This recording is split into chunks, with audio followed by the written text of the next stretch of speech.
listening to The Burn. Gaming stuff, blazing fast.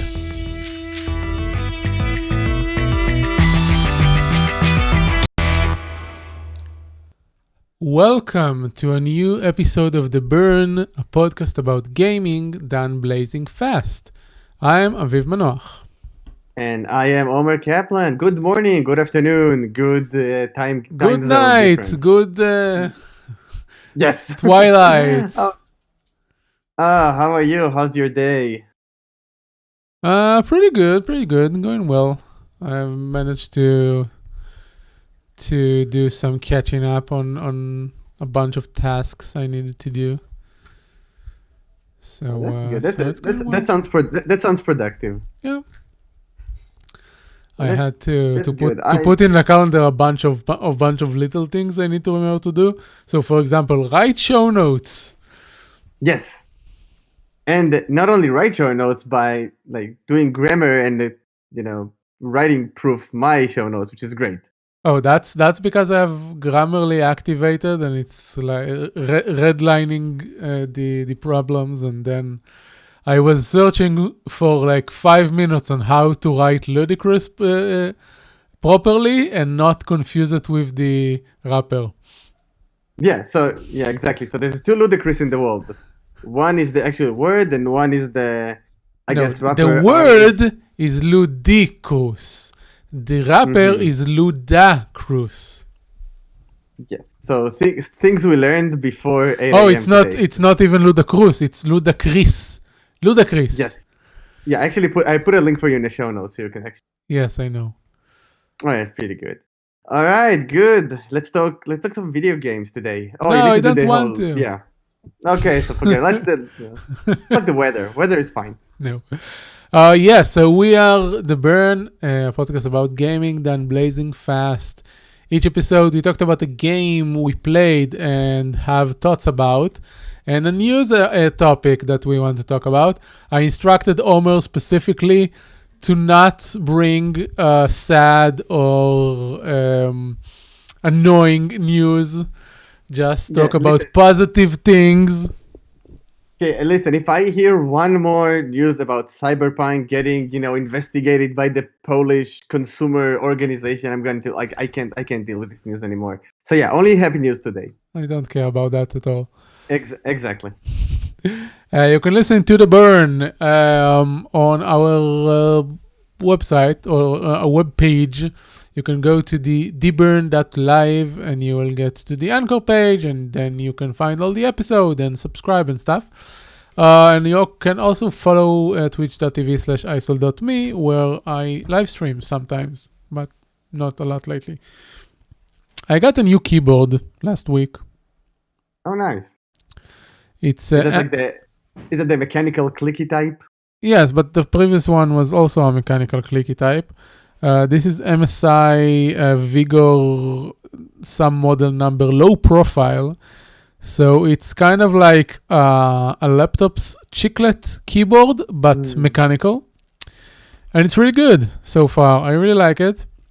I loved my previous keyboard, which was Rocat Vulcan 100.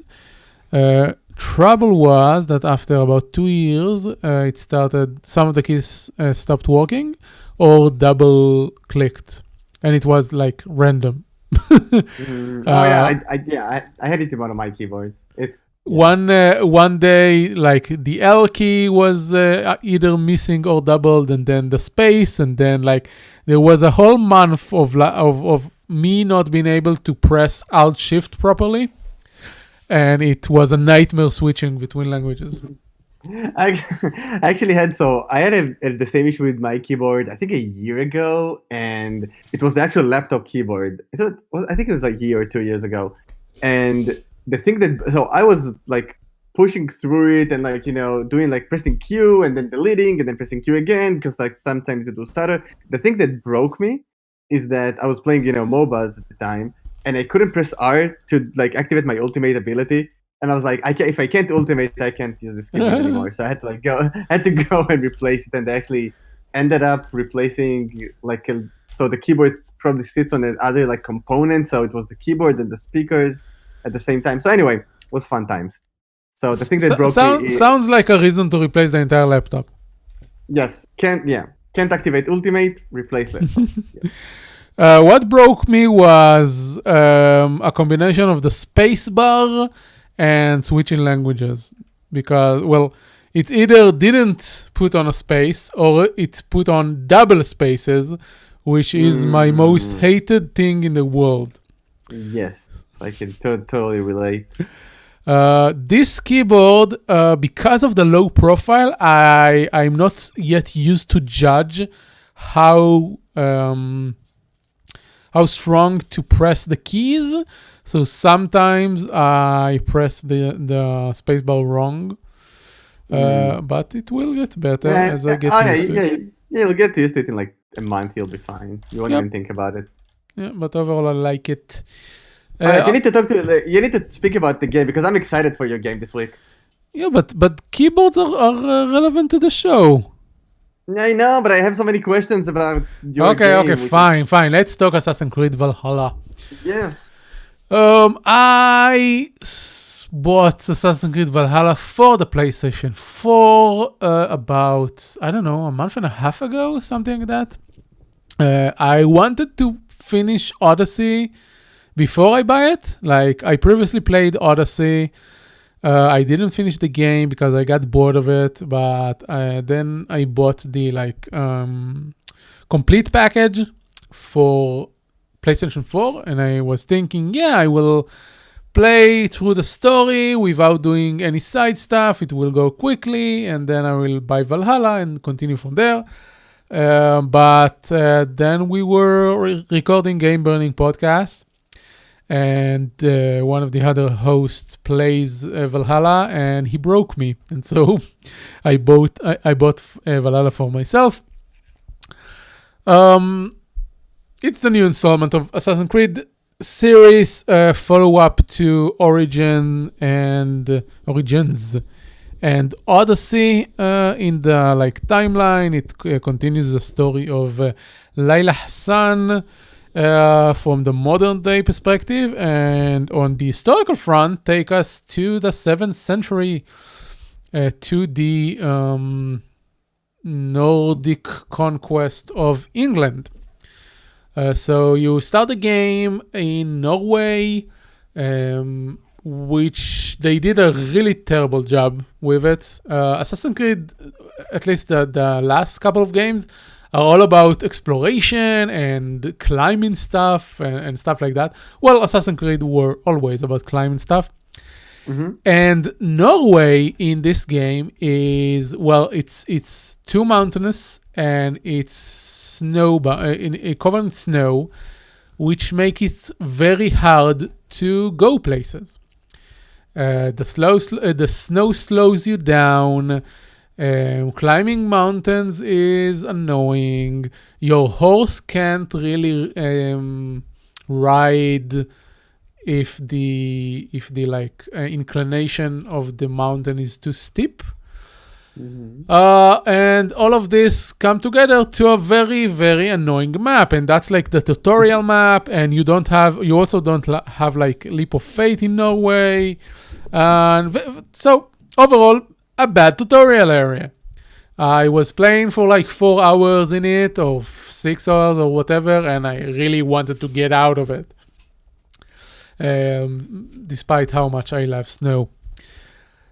And then you go to England. When I first learned that the game takes place mainly in England and not in Scandinavia, I was kind of disappointed. I was expecting to do Viking things in Denmark and Norway and stuff. But if you really think about it, the whole point of being Viking is raid other people. So it has a bit of logic to it. And we just raid other countries instead. Exactly. And the England map is really good. It's really beautiful, exceptional environments. There are a bunch of different biomes there. So very quickly after I got to it, I stopped caring about not being in Scandinavia.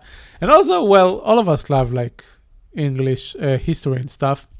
One of the things that strike me really hard was when I got to London, like the 7th century London, written Luden. You realize that, I don't know until when, but at that time, people living in London were basically living in Roman ruins. There was nothing else there. There were Roman ruins, and that's it. That's what the old city was. Oh, interesting. And that was very interesting to me. Another thing that's kind of un-Assassin's Creed-y, and that's like as part of this time period, is that you don't really have structures. It's kind of like similar to Assassin's Creed 3, in that in the American colonies you didn't have tall buildings in Boston and New York and stuff. So the tallest you jumped from was like a very big church, and that's the same thing here. With the exceptions that you have very tall mountains. So sometimes you climb very tall mountains and jump off of them, but there are no really tall buildings. And that's a vast contrast to like the previous two games that were in Egypt and Greece that had very big monuments that you can climb and jump off of. Yeah, I mean, one of the most satisfying things in Odyssey is, climbing to the like a big, pantheon or something, and then jump right onto this like, rose like pile, and then you just like flip midair and just land, and it's like super satisfying. Yep, and Valhalla doesn't have any of those buildings in the real world. There are some extra areas that do have sort of structures that I will not reveal for spoiler reasons. There's a real world counterpart, actually like playable.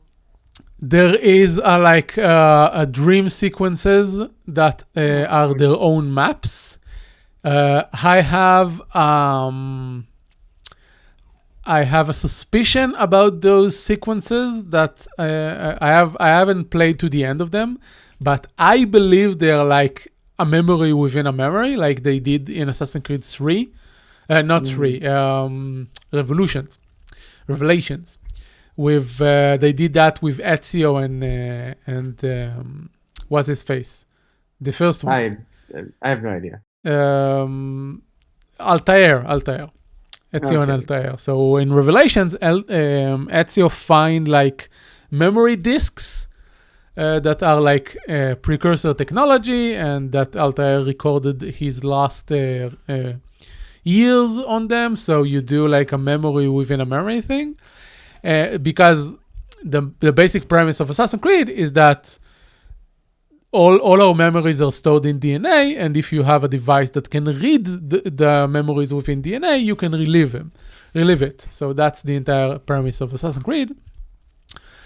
And so in Assassin's Creed 3, they use that to do like Desmond reliving Ezio's memory, reliving Altair's memories. And I think that the dream sequences in Valhalla are doing the same thing with this character. I'm not sure about it because I haven't progressed enough, but I think that's what they're doing there. That's cool. Other things that they brought back from previous games and are really good, the relying on the original Desmond storyline, very strong point. Bring back animus anomalies, also really good point. Both of those back from Assassin's Creed 2 and 3. Other things they did good with this game is reducing dialogue options. In Origins, there wasn't dialogue options. There was just conversation sequences, and that's that. And in Odyssey, they decided to do like Skyrim or Witcher 3 thing and have complicated conversation trees and stuff, which didn't really have an impact on anything. And I think that in my opinion, it just dragged the game on. This game, they kept dialogue options, but they reduced them. So you speak with someone and you have like one or two options in the entire conversation. And they more often than not have some sort of influence on what's going on. You have a charisma skill that you can increase by doing rap battles, and I'm not joking. There are rap battles in the game, and they're the best mini game they invented. It's called flighting. And so if you have high enough charisma, you can convince people in dialogues to do stuff. So that's good. They also reduced the amount of equipment and resources you need from previous game. Previous games were like MMO-ish in the number of items you got, and the item levels and item rarities and stuff. In Valhalla, you just have specific armor sets that you collect throughout the game, and you will want to like wear all the armor sets together. There is no reason to mix and match because you won't get the bonuses. So there is like this is nice. Yeah, so there is like a bow specific armor set and a boss specific armor set that increase your armor and stuff like that. There is of course the assassin armor set that you won't get until the end of the game, because I hate when the game does that. Yeah, I mean, one of my problems right now with Odyssey, so I'm about 45 hours into Odyssey, and I'm at a point where like I'm invested enough in the game that I can't really just quit. But from a game Oh no, you can. I quit after 105 hours. I really want to get. I'm not interested in the story as much right now, but I'm trying to get through the game. The thing is, I'm at a point in the game where I'm invested enough, so I have to keep going. But then I'm also finding myself just grinding random stuff to get myself to a level where I can use the gear I find, because I'm fighting like higher level enemies, and the gear I get is higher level, so I can't really progress and enjoy the progression without just grinding meaningless side quests, which Yeah. I don't. Yeah, so that's a kind of like take away from the game. I have to like break away from the story for a second, do this whole bunch of like grindy stuff, and just take on fortresses and sneak around, and I don't know. So I think I just have to like power through it. So I'm really happy to hear that it's better in Valhalla. In Valhalla, they removed levels. You have power, and power is basically the number of skill points you invested. And then the areas are like, you need like 90 power for those enemies, or 180 power for those enemies, and stuff like that. You get a lot more XP from quests than from world things, so it encourages you to go through the stories and do them. There are no side quests basically. There are world events that you can only find by exploring. You can't like get them randomly, and they are not added to your journal. So you find a world event, you do the world event, or you don't. It's marked on your map, but it's not added to your journal. Which is nice. Yeah. There is like no specific main quest line. It's a bit like Rage 2. You basically go through each region's storyline to get alliances, and some of the regions are better than others. And I'm waiting to see where it takes us, because right now there is not like a connecting thread between all of them, beside like we are building a settlement stuff. No, that's not. I wish they do like an adaptive world, like Elder Scrolls Online, where you just like do it's all about the quest, and the world kind of like scales with you. But yeah. I don't want the world to scale with me. In Witcher 3, you can decide if you want the world to scale or not, and I don't like that. I want previous areas I completed to be low level and weak, and that I don't have to worry about when I go for random exploration. Or you can, go everywhere you want in the map, explore whatever you want, and just concentrate on like the story and like doing fun stuff, and then So the combat is a little bit harder, but I don't know. Also, the combat in Witcher 3 wasn't like super great, so yeah. What like are you talking about? The combat in Witcher 3 is great. It's fine. Like compared to Elder Scrolls? Oh yeah, okay. I beg to disagree. Compared to Elder Scrolls Online, yes. Compared to other, I would say, even compared to Assassin's Creed, I would compare. I don't know. I would compare like Witcher 3 to Assassin's Creed to, let's say, I don't know, the Batman games or Spider-Man. For you, I would compare like those three. I wouldn't. I mean, Elder Scrolls is like Elder Scrolls is like MMO combat. I don't think Spider-Man and Batman are comparable to Witcher and Assassin's Creed because those are brawler games, and Witcher 3 and Assassin's Creed are not. The way I play Assassin's Creed is, I think, pretty similar to how I played Witcher 3, like in terms of combat. Well, you won't play Valhalla like that because unlike Odyssey and Origins, the game reward you for being aggressive and not wait to counter. Oh, interesting. No, so the way I play, I think Odyssey right now is just like so I play on easy, right? So I just like hack and slash and dodge. I don't even like parry stuff. I just like go at people, and I don't really sneak. So, but that's just like my preference. So yeah. So speaking of which, they split the challenge level setting in Valhalla to 3 topics. You get combat challenge, exploration challenge, and stealth challenge, and you can pick how hard you want any of them to be. So I picked easy combat and medium on both the other things because I like to stealth and stuff. The skill and ability system is kind of great. You don't realize it at the beginning because you think they remove things. The skill tree is completely passive. Like in Path of Exile, for example, there is a web of skills that are all passive, and then there is a separate ability screen, and all of the abilities are either found in the world or quest rewards. And you don't really know where to find what, so you discover them randomly, which is weird, but there are enough a variety of them. So, for example, all the poison stuff that was in Origins, it's still here.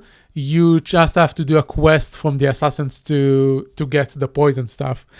And so when I started going through the skill tree, I went to the poison stuff, and it says like your poison attacks do that or stuff like that.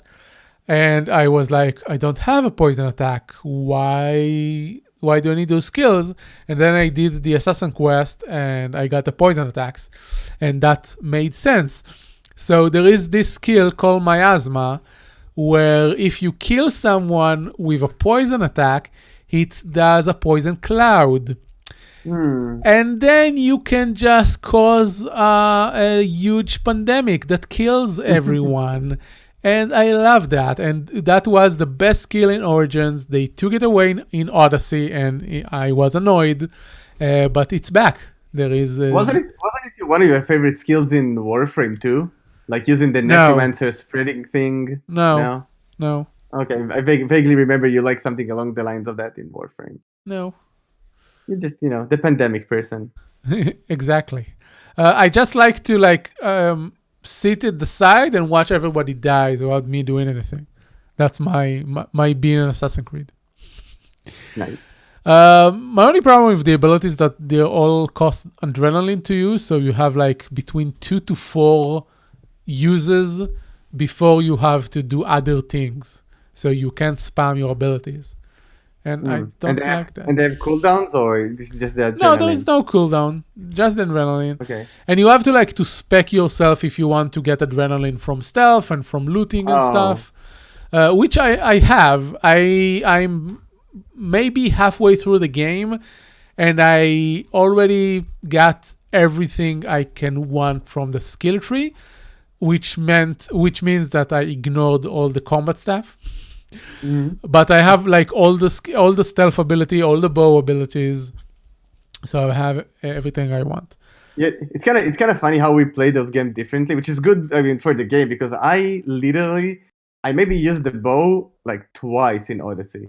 Like I never used the bow, I mean the skills for the bow look cool. I just never used it in combat. I was like just jump in the combat, throw somebody's shield on their face, and just do melee stuff. No, I get to a camp. I do the thing that marks all the enemies. By the way, they removed the marking from the bird. The bird no longer marks, which is the worst thing they could have done. This is great. Yeah, the marking from the bird was great. Right. So now, in order to mark, you have to have a skill. Well, you either use like the pulse thing that you have. And there is also a skill that as long as you are in stealth, you auto-mark people, which is nice. It's fine. So I get to a new camp, I mark all the enemies, and I start shooting everyone. And by the time I'm done, everyone is dead and poisoned, and I didn't need to fight in melee, and no one. That's how I play the game.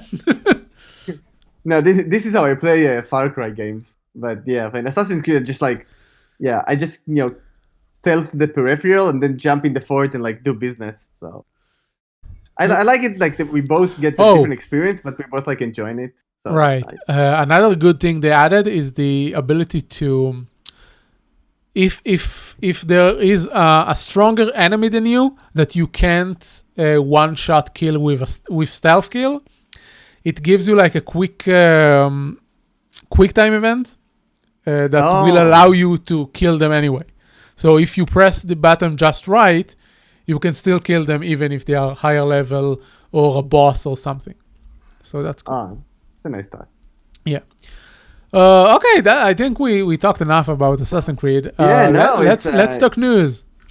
Yeah, that was interesting. I'm actually excited to get through Odyssey, and then maybe sometime this year I'll jump into Valhalla, because everybody's saying it's a great game, and I love Odyssey. I'm actually thinking between that or Immortals: Phoenix Rising, but I don't know if I can do like two ancient Greece games, one after the other. So we'll see. Anyway, so for news, you have like 3 minutes. That's fine. We just do like 2 minutes and 1 minute. So CES right now, this year, is actually a virtual event, and just other... Like everything. Yeah, like any other CES, there's the weird stuff that come out of it. And I promised you only happy stuff. So my first news, and I have a link for you in the show notes, is Razer's latest conceptual, let's call it gaming chair. So if you want to know what the future of streaming look like from Razer's perspective, it's basically you tied up in a chair that looks like a combination between a wheelchair and an airplane chair, with a screen glued to your head, and then you can't leave the chair. You have to stream all day, and you're locked in the chair until you're done. It looks like the hover chairs from WALL-E. Yes, exactly. I think that was the inspiration. Like literally, all you need to do is to hover, and then there's like a little fork that feeds you. And I see they also introduced gaming masks. Yeah, with RGB lighting. Yeah. So so what they did is they introduced the gaming mask is essentially they can see your mouth when you're talking, and then there's also like a microphone in it, so there's like your voice is amplified, so you can. So there is some function to it. It's not like it's still weird. Like weird. How many people do you know are sitting in front of their computer with a mask and while they're at home? No, this is actually no. I don't see it as a gaming accessory, but that's actually a nice concept for like people in the world. Yeah, I mean, imagine what if a news reporter, when they go to cover a news event, won't remove their mask, but actually have a way to stay safe while reporting. Yeah, no, that'll be great. if that's the case, I would take off the RGB lights because why? Right. It- There is also a white version without lights. so that's nice. And I mean, and it looks like it looks more sturdy than your commercial, like Right. Yes. disposable. So that's nice. So the other happy thing is, and I don't usually like to put like upcoming games as news, but in case of like a new Mario expansion, it's always like really nice and shiny. So we're getting like an expansion to the Mario 3D port to the Switch. I think it's called Bowser Wrath, Bowser's Revenge, Bowser's whatever. Fury. Fury, yeah. And this, so the story is in any other Nintendo games is super weird. Oh, Bowser just got bigger and evil. More mean. You should totally take care of it. So, he's out of control. So that's nice. And there's all the classic Mario we always like the the cat Mario, the one with the tail that can fly. I forgot the name of the animal. That's like the flying scroll or something. This is the flying squirrel thing. So okay, I'm looking at one of the screenshots from this game, and it looks like Pokemon and not Mario. I know exactly what screenshot you're talking about. It's like a huge half Sonic, half cat like thing, and then it's either Pokemon or World of Warcraft raid. It's I think it's a combination between all those like Metroidvania games where you like turn into different like Monster Boy when you turn into different animals that have different skills. So yeah, that's basically Mario. Mario was always you touch something and you get a different skill. Yeah, but like now you turn into animals and run like a cat while doing it. So that's a thing. Yeah. But it seems nice. I would play it. Yeah, I don't know. For 60, it's gonna be 60. It's gonna be $60, right? It depends on how long it is. I don't mind paying $60. I know. No, Mario games are always like fun and they're cool games. So that's like two of the happiest news I could find for us. You brought a fun news and a weird news. I will allow it. It's weird in a funny way. It's not weird in a cringy way. So that's right. That's true. That's true. Razer wants you all to become couch potatoes in front of your PC. Yeah, fun. Yeah. But to be honest, that's Razer's like mission statement from beginning. Pretty much. I mean, there's cool new gaming laptops also coming up of CES, but that's like more commercial stuff. We don't care about that. We'll just wait. Maybe we'll do like a roundup next episode after everything was announced. Oh yeah, that's cool. Like cool idea. Let's do that. Yeah. Okay, cool. So that's all we have on the show today. Thank you, Omer, for being here with me. Thank you for pressing the record button. No problem. I'm doing all the heavy lifting while very heavy lifting. And thanks our audience for listening. You can find us on Twitter at me as at Icel and Omer as Omer Kaplan. My English sucks today, by the way. There are good episodes and there are not so good episodes. Don't forget to subscribe to the podcast, comment, and leave your reviews on your preferred listening app. You can find all of that at theburn.live. And of course, our opening theme was created by Ann Durko with vocals by Fishy Twitch. You can find them both on Twitter as well. And that's that for today. We'll see you next time. Goodbye. See ya.